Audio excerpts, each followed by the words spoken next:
भगवान शिव को नेत्रधारी व त्रिलोचन भी कहा जाता है। शिव जी के तीसरे नेत्र का खुलना विनाशकारी माना जाता है। शिव जी के त्रिनेत्र 3 गुणों को दर्शाता है। उनका दायां नेत्र सद्गुण को, बायां नेत्र रजोगुण को दर्शाता है, तो वही मस्तक के ललाट पर स्थित तीसरा नेत्र तमोगुण को दर्शाता है। ऐसा कहा जाता है कि यदि भगवान शिव जी ने अपनी तीसरी आँख खोल दी तो संपूर्ण पृथ्वी का विनाश हो जाएगा। इसलिए भगवान शिव को संसार का देव भी माना जाता है। शिव के इस तीसरे नेत्र से सत्य कभी नहीं छिप सकता। इसी कारण शिव परब्रह्म भी कहे जाते हैं। देवों और असुरों के बीच अक्सर युद्ध होते रहते थे। किसी भी संकट के समय देवता और राक्षस भगवान शिव को ही बुलाते थे। कई बार देवताओं व असुरों ने भगवान शिव के साथ युद्ध किया, लेकिन हर बार जीत शिव की ही हुई। अंत में देवता व राक्षसों दोनों ने ही भगवान शिव को अपना आराध्य माना। इसी कारण भगवान शिव को देवादिदेव महादेव कहा जाता है। मानव स्वभाव की सबसे पहली गहरी समझ भगवान शिव को ही है। इसी कारण उन्हें जगत गुरु भी कहा जाता है। सबसे पहले योग की शिक्षा देने वाले भगवान शिव ही हैं। इसीलिए उन्हें आदि योगी भी कहा जाता है। शिव ने योग के विस्तार के लिए 7 ऋषियों को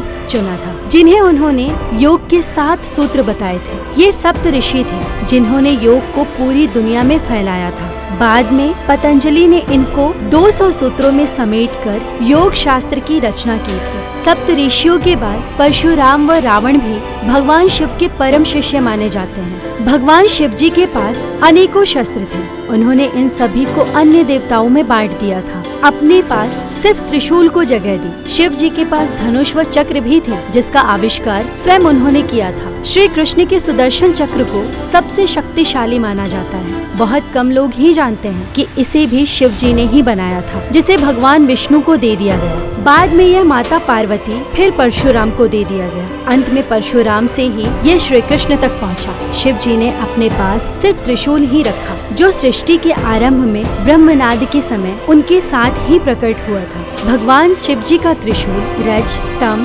सद गुणों के साथ प्रकट हुआ था, जो सृष्टि के संतुलन में सामंजस्य बनाए रखते हैं। भगवान शिव जी का नाम अपने आप में एक महाशक्ति है। शिव जी का मंत्र ओम नमः शिवाय को महामंत्र माना गया है। इसमें 5 मंत्रों का समावेश होता है। इसके जप व सुनने मात्र से ही संपूर्ण तंत्र सुगम होता है।